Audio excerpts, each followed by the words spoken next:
Hello friends, जय माता दी। कैसे हैं आप सब दोस्तों? महाशिवरात्रि है और भोले को मनाने का मौसम है। हे भोले भंडारी बाबा, ऊंचे ऊंचे मंदिर तेरे, ऊंचा तेरा धाम। हे कैलाशी के वासी बाबा, अजब है तेरी माया, अंग विभूति गले रुद्रमाला, शिव सर्पों के भूषणधारी। पाप के भक्षण शिव त्रिपुरारी, भूत प्रेत तेरे बाराती, भस्म रमैया पार्वती बल्लभ, शिव फलदायक शिव है दुर्लभ। महाकौतुकी है शिव शंकर, त्रिशूलधारी है शिव अभयंकर, सृष्टिकर्ता त्रिपुरधारी। शिव की महिमा कहीं न जाए, व्याघ्र चरम कमर में सोहे, शिव भक्तों के मन को मोहे, नंदी गण पर करे असवारी। आदिनाथ शिव गंगाधारी, शिव धारे रुद्राक्ष की माला, नीलेश्वर शिव डमरू वाला। हे भोले भंडारी बाबा, ऊंचे ऊंचे मंदिर तेरे। बोलिए भोलेनाथ की जय, हर हर महादेव की जय। दोस्तों, फागुन माह के कृष्ण पक्ष की चतुर्दशी तिथि और महाशिवरात्रि का महापर्व है। चतुर्दशी तिथि 28 फरवरी की रात में 1:59 से प्रारंभ हो रही है, जो कि 1 मार्च के दिन मंगलवार को रात को 12:17 तक व्याप्त रहने वाली है। और महाशिवरात्रि का पर्व रात्रि व्यापिनी होने पर विशेष फलदायक होता है। और 1 मार्च को ही देवादिदेव महादेव के भक्त व्रत रखकर, उपवास रखकर भगवान भोलेनाथ का जल अभिषेक करेंगे, दूध से अभिषेक करेंगे, रुद्र अभिषेक करेंगे, जागरण करेंगे और विभिन्न विभिन्न तरीकों से, कोई ध्यान से तो कोई तंत्र से, कोई मंत्र से उन्हें रिझाने की कोशिश करेंगे। इस दिन चतुर्दश लिंग की पूजा की जाएगी। इस दिन विधि विधान से भगवान भोलेनाथ की पूजा अर्चन जो भी मनुष्य करता है सच्चे दिल से, उसकी सभी मनोकामनाएं ज़रूर पूर्ण होती है। सुहागन स्त्रियां अपने सौभाग्य की वृद्धि के लिए, अविवाहित लड़कियां सुयोग्य और मनपसंद जीवन साथी की प्राप्ति हेतु शिव की पूजा और अर्चना करते हैं। और इस बार तो अद्भुत संयोगों में आई है महाशिवरात्रि। 72 साल के बाद ऐसा हुआ है कि शनिदेव अपनी राशि मकर में स्वग्रही हैं, मंगल अपनी उच्च राशि में है और गुरु और सूर्य एक साथ गुरु आदित्य योग बनकर विद्यमान रहने वाले हैं। धन और वैभव के कारक शुक्र ग्रह भी मित्र ग्रही होकर विद्यमान है। अतः इस दिन जो भी आप काम करते हैं, जो भी उपाय करते हैं, आपके शुभ फलों में वृद्धि होती है, साथ ही साथ आपकी मनोकामनाएं पूर्ण होती है। और इस दिन विशेष रूप से अगर शिव जी को प्रसन्न करने के लिए कुछ उपाय किए जाएं तो आपकी समस्त मनोकामनाएं ज़रूर पूर्ण होगी। सबसे पहले इच्छा पूर्ति चाहते हैं, कोई भी इच्छा हो, अगर वास्तविक इच्छा हो तो महाशिवरात्रि पर पंचामृत का अभिषेक करें।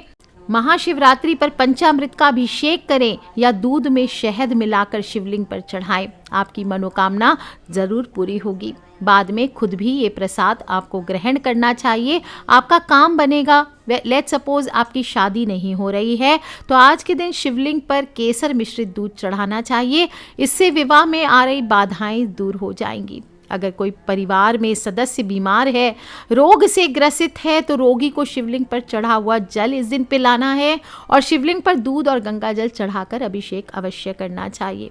जो लोग भी मनपसंद नौकरी, बिजनेस में सफलता, धन की समस्या से परेशान हैं, उन्हें 21 बेलपत्र लेने हैं और महाशिवरात्रि पर उस पर ओम नमः शिवाय चंदन से लिख करके अपनी मनोकामना बोलते हुए शिवलिंग पर चढ़ाने चाहिए। अगर कुंडली में पितृदोष है तो इसके छुटकारा पाने के लिए 1 लोटा जल ले लीजिए, उसमें थोड़े चावल, थोड़ा चंदन घोल लीजिए, थोड़ा दूध डाल लीजिए और थोड़े काले तिल डाल लीजिए और सभी चीज़ें मिला करके आपको शिवलिंग पर ओम नमः शिवाय, ओम नमः शिवाय, ओम नमः शिवाय ऐसा बोलते हुए अभिषेक करना चाहिए। और यदि आप जीवन में सुख समृद्धि चाहते हैं, भोलेनाथ की कृपा का पात्र बनना चाहते हैं, कोई विशेष मनोकामना, गुप्त मनोकामना है, तो आज के दिन आप भोलेनाथ के प्रिय वाहन और गण नंदी को हरी घास खिलाएं और फिर उनके कान में अपनी मनोकामना बोलें। इसका डिटेल वीडियो मैं अगले वीडियो में बताऊंगी। बाकी अभी मैं बता देती हूँ कि जो भी स्टूडेंट्स हैं और जिन बच्चों का विशेष रूप से पढ़ाई में मन नहीं लगता या फिर आप कोई कॉम्पिटिशन में अपियर करने वाले वाले हैं और आपको समझ नहीं आ रहा कि क्या करना है, तो आज के दिन अपनी परीक्षा की सफलता के लिए, अपनी पढ़ाई में सफलता के लिए एक मुट्ठी जौ अर्पित करके भोलेनाथ को अपनी मनोकामना बोले। आप देखेंगे बच्चे जो हैं, बच्चों की मम्मी भी कर सकती है उनके नाम से ये उपाय। बच्चों की बुद्धि तेज होती है, स्मरण शक्ति बढ़ती है और साथ ही साथ जो कंपटीशन में बच्चे आदि जा रहे हैं उन सभी को सक्सेस ज़रूर मिलती है। दोस्तों, इस बार अपनी पूजा की थाली में आपको एक चीज़ ज़रूर रखना है। महाशिवरात्रि के अभिषेक के समय और कुछ चढ़ाएं न चढ़ाएं, इस बार भोलेनाथ का अभिषेक भस्म से करें, भस्म से उपाय करें। ऐसा करने से भोलेनाथ अत्यंत ही प्रसन्न होते हैं। ध्यान रखना है, जो भी स्त्रियां भस्म चढ़ाएंगी वो चुटकी से चढ़ाएं, शिवलिंग को टच ना करें भस्म चढ़ाने के बाद। और जो पुरुष हैं वो भस्म को पूरे अच्छे से शिवलिंग पर रगड़ के उसको फैला सकते हैं।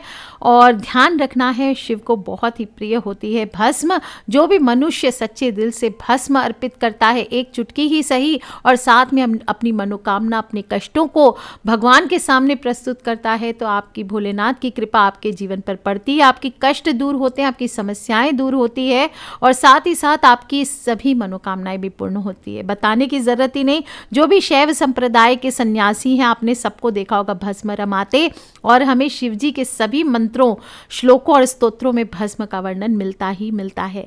जैसे आदि शंकराचार्य जी ने शिव पंचाक्षर स्तोत्र में कहा है, नागेंद्रहाराय त्रिलोचनाय भस्मांगरागाय महेश्वराय नित्याय शुद्धाय दिगंबराय तस्मै नकाराय नमः शिवाय। या फिर चाहे शिव तांडव ही ले लीजिए, उसमें भी रावण ने जो श्लोक लिखा है उसमें यही कहा है, चिता भस्मा लेपो गरल मशनम दिक्पटधरो जटाधारी कंठे भुजगपतिहारी पशुपते कपाली भूतेषु भवति जगदीशय कपदवी भवानी त्वत्पानी ग्रहण परिपाटी फलमिदम। आप देखेंगे हर चीज़ में, हर जगह भगवान शिव को, भोलेनाथ को भस्म अर्पित करने का विधान आता ही आता है। और आप भी इस बार शिव जी को प्रसन्न करना चाहते हैं तो आपको भभूत से या भस्म या राख से आप उपाय कर सकते हैं। यहाँ तक कि शिव महिम जो स्तोत्र है उसमें चिता की भस्म का लेपन करने वाला शिव जी को बताया गया है। भस्म हो, भस्मी हो, भभूत हो, विभूति हो, एक ही नाम है। इन सभी को हम क्या करते हैं, किसी भी मंदिर में जाते हैं तो वहाँ पे लगाते हैं ना भस्म विभूति, और जुबान पर भी रखना चाहिए। हमेशा कहीं भी जाएं थोड़ी सी भस्म मिलती है, उसे अपनी जुबान पर ज़रूर रखना चाहिए, क्योंकि यह आशुतोष भोलेनाथ शिव शंकर को अति प्रिय होता है। और उज्जैन स्थित महाकालेश्वर मंदिर की तो भस्म आरती विश्व प्रसिद्ध भी है। और कहते हैं कि पहले, बहुत वर्षों पहले, शमशान की भस्म से भूत भावन भगवान महाकाल की भस्म आरती होती थी, लेकिन अब ये अलाउड नहीं है।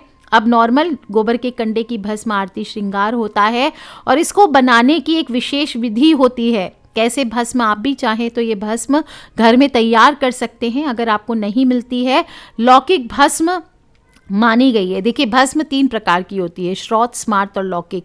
और श्रुत जो कहा जाता है कि गोबर के कंडे को जलाकर भस्म तैयार की जाती है, वो लौकिक भस्म होती है, और गृहस्थ को यही भस्म यूज़ करना चाहिए।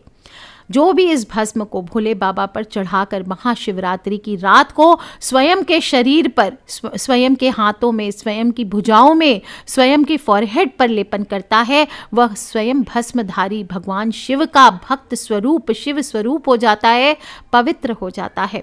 यज्ञ हो, होम हो, जप हो, वैश्वदेव हो, देवार्चन हो, संध्या हो, सभी में विभूति इस दिन जो भी मनुष्य लगाता है वह पवित्र हो जाता है, मृत्यु को जीत लेता है, सब तीर्थों में स्नान के पुण्य फल प्राप्त कर लेता है।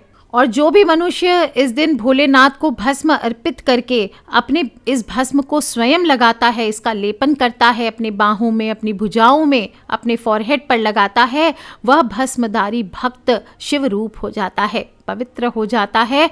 और यज्ञ हो, होम हो, जप हो, वैश्वदेव हो, देवार्चन हो, संध्या आदि में इस दिन जो विभूति के द्वारा त्रिपुंड लगाता है वह पवित्र हो जाता है, मृत्यु को जीत लेता है और सभी तीर्थों में स्नान का पुण्य फल प्राप्त कर लेता है।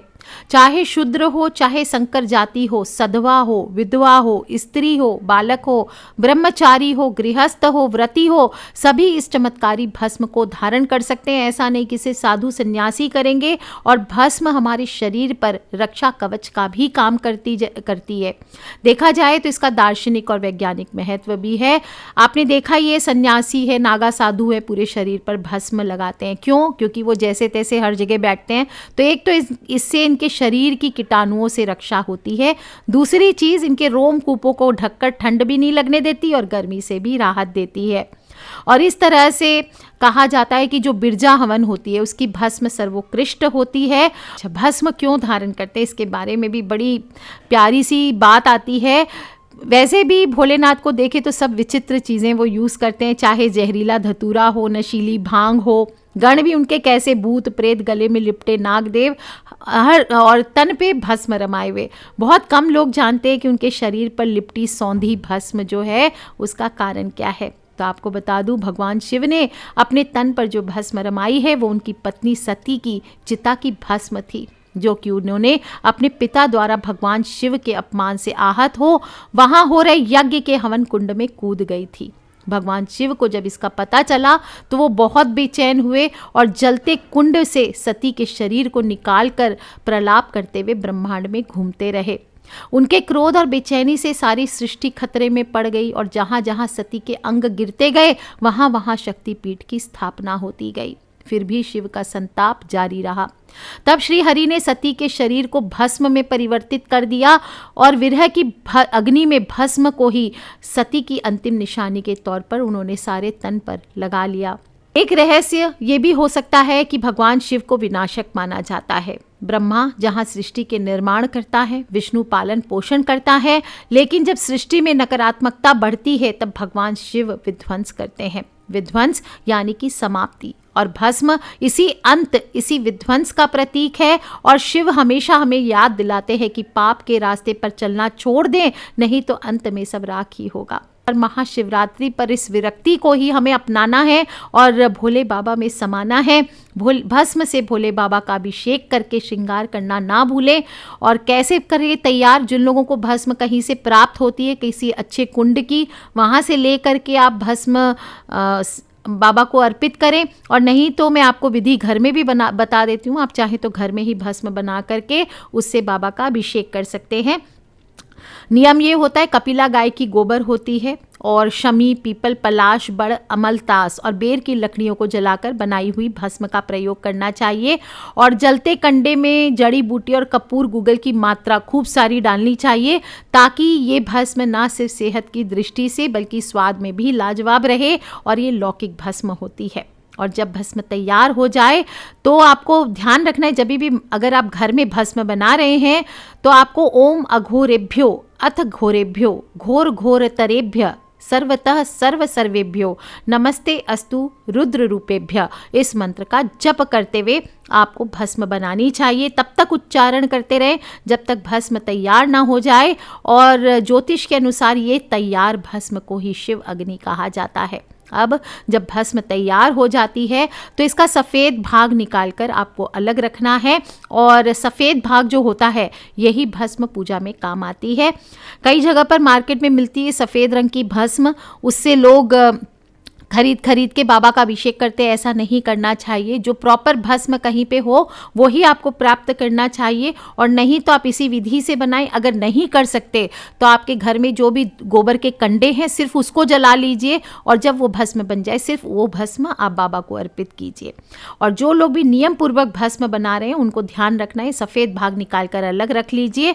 और फिर भस्म से शिवलिंग पर आपको इस बार सारी अभिषेक करने के बाद बाबा को शुद्ध जल से स्नान करके पहुँच लीजिए। और फिर आप थोड़े से इत्र लगाएं और फिर उस पर भस्म से 3 आड़ी रेखाएं आपको बनानी है अपनी मनोकामना बोलते हुए, जिसे हम त्रिपुंड कहते हैं।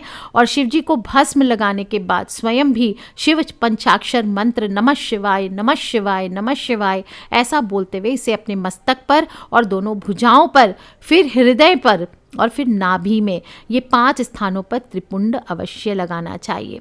आखिर में शिव जी के सामने बैठ करके इस बार महाशिवरात्रि की रात आपको ओम नमः शिवाय का कम से कम 1100 बार जप करना है। देखेंगे दोस्तों कैसे स्वयं महाकाल आपको दर्शन देते हैं, आपकी सभी मनोकामनाओं को पूर्ण करते हैं। जो लोग भी महाशिवरात्रि की भस्म प्राप्त कर रहे हैं, किसी भी विधि से, किसी भी ऐसी संस्था से या किसी भी ऐसे जहाँ पे हवन हो रही है बहुत बड़ी, वहाँ से किसी भी मंदिर या देव स्थान से प्राप्त कर रहे हैं भस्म को, उन्हें ध्यान रखना है इस भस्म को बहुत ही संभाल कर रखें। जहाँ से विश्वास हो सिर्फ वहीं से इस भस्म को प्राप्त करें या स्वयं से घर में बनाएं। और रोज़ सुबह जब आप घर से काम पर निकलें तो अपने खास जगह पर आपको विभूति लानी चाहिए। मैंने बताया 5 स्थान, कौन कौन से बताए मैंने आपको, मस्तक पर, दोनों भुजाओं पर, हृदय पर और फिर नाभि में। ये 5 स्थान पर आपको त्रिपुंड या फिर थोड़ी सी राख 1 चुटकी लगानी चाहिए। कहा जाता है आपके आसपास ईश्वरीय तत्व मौजूद हो जाता है और किसी भी तरह की शैतानी तत्व होती है वो आपसे दूर रहती है। कैसे नियम क्या होता है भस्म लगाने का? अंगूठा और अनामिका उंगली, इससे लेकर के आपको ढेर सारी विभूति नहीं उठानी है, बिल्कुल जरा सा आप लीजिए और अपने भौहों के बीच में, जिसे हम आज्ञा चक्र कहते हैं, फिर गले के खड्डे में जिसे विशुद्धि चक्र कहते हैं, छाती के मध्य में जिसे अनाहत चक्र कहते हैं, यहाँ पर लगाया जाता है। भारत में आमतौर पर माना जाता है कि इन बिंदुओं पर आपको विभूति ज़रूर लगानी चाहिए और साथ ही साथ आपके भाग्य में उदय होता है, बुद्धि बढ़ती है। और कहा जाता है इसके बाद जब आप इस प्रकार से रोज 43 डेज तक आप इस भस्म को लगाते हैं तो लोग, आपको कुछ बोलने की ज़रूरत नहीं, आप जहाँ पर भी लोगों के बीच में बैठेंगे आपकी अंदर, खुद के अंदर इतनी पावर आ जाएगी, इतनी शक्ति आ जाएगी, बिना बोले आप लोगों को प्रभावित कर सकेंगे। अगर किसी के ऊपर नकारात्मक ऊर्जाएं हावी है तो आप इस सिद्ध भस्म को ताबीज में बांधकर पहन लीजिए तो उसके ऊपर बुरी आत्माओं का साया नहीं रहता। साथ ही किसी प्रकार के टोने टोटके, किसी ने कुछ किया धरा है तो उसका असर नहीं होता। किसी ने कुछ अभिचार कर्म किया है, मारन, विद्वेषण, उच्चाटन, सम्मोहन, वशीकरण, इससे आक्रांत हो तो आपको इसी विधि से भस्म प्राप्त कर करके आपको जो भी पीड़ित पर्सन है उसको आपको शरीर पर रगड़ के स्नान कराना चाहिए। गर्म जल से स्नान कराए शरीर पर भस्म लेपन करने के बाद। इस बात का ध्यान रखें, इससे सभी नकारात्मक प्रभाव निर्मूल हो जाते हैं। अगर किसी की कुंडली में ग्रह दोष है तो भस्म को जल में मिलाकर शिवलिंग पर अर्पित करें और बाद में उस जल से आपको स्नान करना चाहिए। दोस्तों, भस्म में शरीर के अंदर स्थित दूषित द्रव्य को सोख लेने की क्षमता होती है, इसीलिए जो लोग को भी स्किन की प्रॉब्लम्स हैं उन्हें भी ये भस्म ज़रूर लगानी चाहिए। और भोलेनाथ की ये सिद्ध भस्म जब आपको प्राप्त हो तो आपको घर में लाकर उसमें थोड़ी सी राई और थोड़ा सा खड़ा नमक मिलाकर किसी बर्तन में आप अपने घर के ईशान कोण में रख दीजिए। आपको देखेंगे पूरे समय से मुक्ति मिलती है और कुछ ही दिनों में ये धनवान आपको बना देता है। अगर आपके हस्बैंड दूसरी महिला के संपर्क में रहते हैं या आपकी वाइफ दूसरे पुरुष के संपर्क में रहती है तो इस भस्म को लेकर थोड़ा सा भोजन में मिलाकर आप अपने पति या पत्नी को रोज एक चुटकी खाने में मिलाकर खिला देते हैं तो उस महिला का पति वापस लौट आता है और अगर किसी की पत्नी चली गई है तो वो भी वापस उसके पास लौट कर आ जाती है। दोस्तों, जिस घर में वास्तु दोष होता है उस घर के लोगों का जीवन नरक सा हो जाता है। तो इस प्रकार से वास्तु दोषों से मुक्ति पाने के लिए भी आप महाशिवरात्रि की इस सिद्ध भस्म को प्राप्त कर सर्वप्रथम अपने इष्ट देव को गुलाल अर्पित करें, अपने निवास स्थान के ईशान कोण में पूजन करें, अपने इष्ट देव का गुलाल अबीर अर्पित करें और फिर वहाँ पे 1 चुटकी भस्म वहाँ चढ़ाएं और फिर घर के चारों कोनों में 1-1 चुटकी आपको भस्म का छिड़काव करना चाहिए। आप देखेंगे इससे आपका घर वास्तु दोष से मुक्त होता है।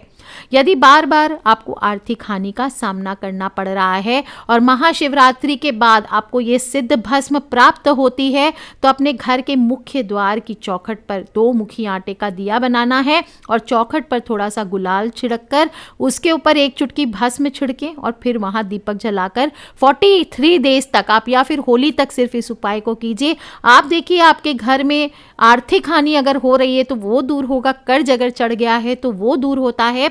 बहुत ही सिद्ध और कारगर उपाय है दोस्तों, कोई नहीं बताएगा आपको, ये सब बहुत ही गुप्त उपाय हैं। आज आपसे मैंने शेयर किए भस्म के उपाय। भोलेनाथ की भस्म खुद से तैयार करें, या कोई भी ऐसा मंदिर जहाँ पे सिद्ध भस्म प्राप्त हो रही है, अच्छे से हवन होता है, कोई भी देव स्थान है, वहाँ से आप इस भोलेनाथ के भस्म को प्राप्त करके इस बार महाशिवरात्रि पर आप बाबा को चढ़ाइए भस्म। और साथ ही साथ अगर आप प्राप्त करके बाद में भी इसका उपाय करते हैं तो यह आपके लिए बहुत ही चमत्कारी होता है। तो इस बार अपनी पूजा की थाली में जब आप भोलेनाथ के अभिषेक के लिए जाएंगे मंदिर, तो सब कुछ रखने के साथ साथ थोड़ी सी भस्म भी अवश्य रखनी है, इस बात का ध्यान रखें।